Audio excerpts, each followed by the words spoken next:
बच्चों, जैसा कि आपको पता है आईआईटी जेईई सिलेक्शंस का नहीं बल्कि एलिमिनेशन का एग्जाम है। जो बच्चा खुद को लास्ट तक एलिमिनेट होने से बचा लेता है इस एग्जाम में, उसको उसकी मंजिल आईआईटी मिल जाती है। टॉप 1% स्टूडेंट ही ऐसे होते हैं जिनको वो टॉप आईआईटीज मिलती है, और उस टॉप 1% के अंदर भी 0.1 से 0.5% स्टूडेंट्स ऐसे होते हैं जिनको टॉप आईआईटीज के अंदर टॉप ब्रांचेस जैसे सीएस मिलते हैं। तो आखिर वो कौन से प्रो टिप्स हैं? मैं अपने इतने साल के तजुर्बे के आधार पे आपको टॉप 5 प्रो टिप्स दूंगा जो इस मोमेंट पे आपके लिए बहुत ज्यादा हेल्पफुल होंगे। आप इस एलिमिनेशन से कैसे बच सकते हैं। जी हां बच्चों, अगर आपका गोल टॉप आईआईटीज है तो ये वीडियो आपके लिए है। शुरू से लास्ट तक देखिएगा, काफी कॉन्फिडेंस बूस्ट होगा। आइए स्टार्ट करते हैं।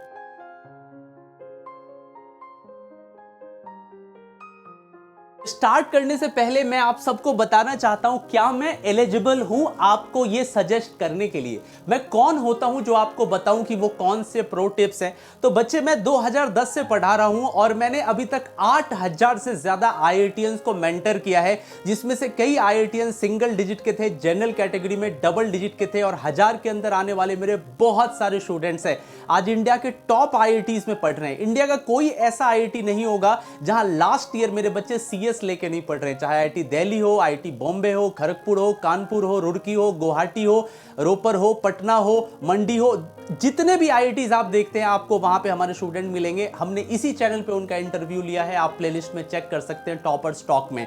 तो मैं सबसे पहले आपके पास टिप्स पे आता हूं। ज्यादा वक्त आपके पास भी नहीं है, हमारे पास भी नहीं है, तो मुद्दे पे बने रहेंगे। और वीडियो अच्छी लगती है तो दबा के लाइक जरूर कीजिएगा। नंबर 1, सबसे पहला tips, work smartly and try to be stress free. बहुत कहने को तो बहुत छोटी सी चीज नजर आती है कि क्या ये स्मार्टली तो हर कोई काम करता है। जी नहीं, हर कोई स्मार्टली काम नहीं करता।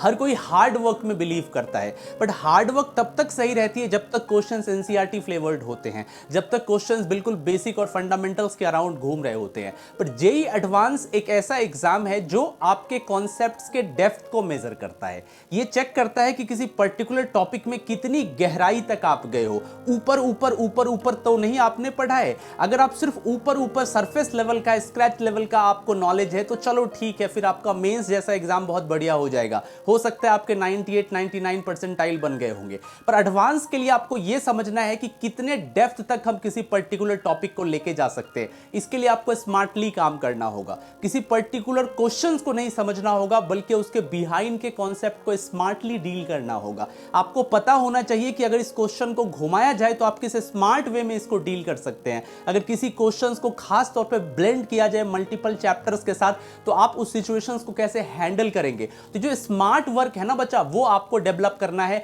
वो बहुत बढ़िया से क्वेश्चंस के पीछे लगाना है। सिर्फ आप क्वेश्चन बनाने के पीछे ना भागें, बल्कि उसके बिहाइंड के इन डेप्थ कॉन्सेप्ट के पीछे रहें। वो बहुत इंपॉर्टेंट है। और दूसरी चीज मैंने यहां पे जो लिखी है, try to be stress free. अब ये कहीं गूगल से पेस्ट नहीं है, मेरा खुद का अनुभव है, वही मैं यहां पे पुट किया हूं। तो स्ट्रेस फ्री बहुत जरूरी है। देखो बच्चा, जब भी तुम लोग पढ़ोगे टेंशन तो होगा। ऐसा तो नहीं है कि टेंशन नहीं होता है, होगा ही टेंशन, वो नेचुरल है। वो कोई भी इंसान जो पढ़ता है उसको टेंशन होती है, स्ट्रेस आता है। लेकिन उसी स्ट्रेस से लड़ना ही तो कॉम्पिटिशन है। Are you getting my point? उस स्ट्रेस से दूर होना, निकल के आना, निखर के आना, वही तो कंपटीशन है। तो स्ट्रेस फ्री रहने की कोशिश करें ज्यादा तनाव ना लें, क्योंकि जितना ज्यादा आप स्ट्रेस लेंगे, बॉडी जितना ज्यादा स्ट्रेस हार्मोन बनाएगी, उतनी गुड फीलिंग आपको नहीं आएगी उस सब्जेक्ट को करने के लिए। वो हार्मोन्स जो आपको अच्छा महसूस कराते हैं वो बॉडी में बनना कम हो जाएंगे। एज ए रिजल्ट आप पाएंगे पढ़ने में मन नहीं लगता है। तो वर्क स्मार्ट वर्क करें, और साथ ही साथ आप स्ट्रेस फ्री रहने की कोशिश करें। आप योगा करें, टाइम पे खाएं, हल्के फुल्के खाना खाएं, फ्रूट्स इनटेक लें, बॉडी को हाइड्रेट रखें, जिससे आपको टेंशन कम से कम होगी। ठीक है, पॉइंट नंबर 2 पे आते हैं बच्चों। मल्टीपल रिवीजन इज द की। अब ये बहुत इंपॉर्टेंट है। अभी के वक्त में अगर आपको लग रहा है कि मैंने किसी पर्टिकुलर टॉपिक को छोड़ दिया है ना, तो उसको छोड़ दीजिए। मान लीजिए कि उसको पढ़ के नहीं जाना है। जो भी आपने पढ़ा है, कितना पढ़े होगे? 60%, 50%, 70%, 80%? मेरे भाई, तुमने जितना भी पढ़ा है, अगर उसको 2 से 3 बार 4 बार रिवीजन कर लो, और अगर उतना ही 100% करके आते हो, कोई नहीं रोक सकता तुम्हारा जेईई में सिलेक्शंस। मेरी बात को गांठ बांध लो, किसी व्हाइट पेपर पे लिख लो कि गुरुजी ने ये बोला है। अगर तुम 60% भी IIT जेई का सिलेबस कर गए और उसी 60% का 100% तुम एग्जाम में देके आ जाओगे, भले ही तुम जनरल कैटेगरी से क्यों ना बिलोंग करते हो, तुमको IIT में एक सीट पक्की है। तो जरूरी नहीं है कि हम 100% की तरफ भागे, जरूरी नहीं है कि हम मल्टीपल फॉरेन ऑथर्स की बुक लगाएं इस वक्त, पर जितना भी हमने पढ़ लिया है बेटा उसको मल्टीपल टाइम रिवीजन करें। इसीलिए मैंने बोला है मल्टीपल रिवीजन इज द की। यही वो चाबी है जिससे IIT की गेट खुलेगी। अगर आप रिवीजन पे ध्यान नहीं देंगे और सिर्फ नया पढ़ते रहेंगे, ट्रस्ट में एग्जाम में खिचड़ी हो जाएगी, बिरबल की खिचड़ी पक जाएगी, इम्पॉसिबल सा हो जाएगा। सो बच्चों, मल्टीपल रिवीजन पे ध्यान देना है, बार बार करना है, तब तक करना है जब तक कि वो चीज हमारे सबकॉन्शियस माइंड के अंदर सेट ना हो जाए कि हम उस पर्टिकुलर क्वेश्चन को देख के ही बता दें कि अच्छा ये इन कॉन्सेप्ट्स के अराउंड ये सवाल घूम रहा है और ये इसका एपी सेंटर है जहां पर आंसर आएगा। तो अगर ये चीज आपको समझ में आ गई, क्वेश्चन बन जाएगा, बार बार रिवीजन करते रहें। थर्ड पॉइंट की तरफ आते हैं, यूज 8+8+8 साइकिल। अब ये बहुत इंपॉर्टेंट बात है, मैं एडवांस के टाइम हर बार बोलता हूं। ये 8+8+8 की जो 24 घंटे का साइकिल है, इसको 3 पार्ट में बांटना है, 8+8+8। 8 आवर्स जो आपके पास है वो अभी के टाइम में सिर्फ और सिर्फ प्रैक्टिस पे देनी है। बिल्कुल सही सुना आपने, 8 घंटे केवल और केवल प्रैक्टिस पे देनी है। अब जितना हो सके उतना प्रैक्टिस करें, मैथ को प्रैक्टिस करें, फिजिक्स की प्रैक्टिस करें, केमिस्ट्री की प्रैक्टिस करें, मल्टीपल टाइम क्वेश्चंस लगाएं। खाली थ्योरी पढ़ने से नहीं होगा। अभी के टाइम 8 घंटे एवरीडे डेडिकेटेड प्रॉब्लम सॉल्विंग पे देने हैं।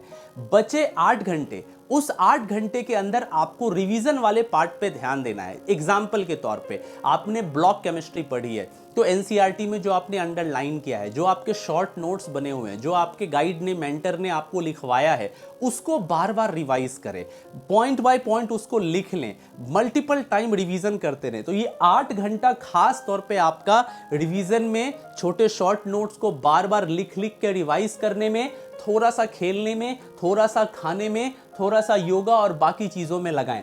रिमेनिंग 8 घंटे को आपको सोने में देना है। बिल्कुल सही बात है, हम रोबोट नहीं है जो बेड पे गए, स्विच ऑफ किए, नींद आ गई। ये 8 घंटे लिखने का मेरा मतलब ये है कि आप बेड पे जाओगे, नींद आने में थोड़ा टाइम लगेगा, फिर सुबह जगोगे, ब्रश करोगे, डेली वर्क में जो चीज़ें टाइम जाती है वहाँ जाएंगी। तो ये 8 आवर्स को आपको उसमें लगाना है। तो 8 आवर्स जो है आपका नहाने में, सोने में, इन सब चीज़ों में जा रहा है। 8 आवर्स आपका रिवीजन, बार बार रिवीजन लिख लिख के रिवीजन करने में जा रहा है, और बाकी चीज़ों में जो दिन भर के काम होते हैं, थोड़ा सा बैठे, पेरेंट्स से बात किए, उसमें जा रहा है, और 8 घंटे खास तौर पे प्रैक्टिस में जा रहा है। तो अपने 24 घंटे को आपको इस तरीके से 3 साइकिल में ब्रेक करना है। अगर आपको ये बात अच्छी लगी है तो लाइक कर दीजिएगा, चैनल पे नए हैं तो शेयर कर दीजिएगा और सब्सक्राइब कर लीजिएगा। आइए नेक्स्ट पे आते हैं, PYQs are god for JEE advanced. जी हाँ, IIT जेईई एडवांस का अगर कोई भगवान है तो वो प्रीवियस ईयर क्वेश्चन है। प्रीवियस ईयर क्वेश्चन हमें इस बात की जानकारी देता है कि पहले कैसे सवाल पूछे गए थे, कैसा वेरिएशंस क्रिएट हुआ था, 2018 का पेपर कैसा था, 19 में ये कैसे वैरी हो गया, 20 में ये कैसे बदला, 21 में क्या नयापन देखने को आया, 22 कैसे सबसे डिफरेंट था, डिफिकल्टी लेवल कैसे मैप की जा रही है, क्वेश्चन को कैसे डिजाइन किया जा रहा है, किन कॉन्सेप्ट्स पे ज्यादा फोकस दिया जा रहा है। ये सारी चीजें हमें तभी पता चलेगी ना जब हम PYQs करेंगे। तो प्रीवियस ईयर क्वेश्चन जो होते हैं IIT जेईई एडवांस के भगवान होते हैं। आप प्रीवियस ईयर क्वेश्चन को जरूर करें, और इसको करते टाइम एक बात का ध्यान रखें, ऐसा नहीं है कि आपने लास्ट 43 इयर्स की अरिहंत वाली या कोई बुक खरीद ली और उसको बनाते जा रहे हैं 1990 से। नहीं, आपको ये सोचना होगा सबसे पहले हम रिसेंट 10 साल के प्रीवियस ईयर क्वेश्चन को करें। अगर वो हो जाता है तब हम 15 साल तक जाएं, पर रीसेंट ईयर के PYQs आपको ज्यादा बेटर आइडिया देते हैं कि किस तरह के क्वेश्चंस एग्जाम्स में पूछे गए हैं रीसेंट ईयर्स में। अगर आप बहुत पुराने क्वेश्चंस को देखिएगा तो वो आपके लिए हेल्पफुल जरूर होगा, पर बहुत ज्यादा हेल्पफुल नहीं होगा। सो कोशिश करें रीसेंट ईयर्स के PYQs को सबसे पहले करने का। 10 साल जो मैंने बोला, टाइम है तो 15 साल कर लीजिए, पर इससे पीछे जाने की जरूरत नहीं है। मेरा तो यही मानना है, अगर आप 2007-8 से भी लेके 2022 तक का भी कर लेते हैं बहुत है, और ज्यादा मत करिए। तो PYQs आर गॉड, ठीक है। आगे आते हैं, follow your mentors and obey them. बहुत बड़ी बात है, हमें जिन्होंने उंगली पकड़ के लिखना सिखाया, चलना सिखाया जेईई एडवांस में, छोटे से छोटे कॉन्सेप्ट से लेके बड़े से बड़े multiple correct integer type question जिन्होंने सिखाए, चाहे वो हमारे फिजिक्स के गुरु हों, केमिस्ट्री के मेंटर्स हों या मैथ के एजुकेटर हों, आप उनको फॉलो करें।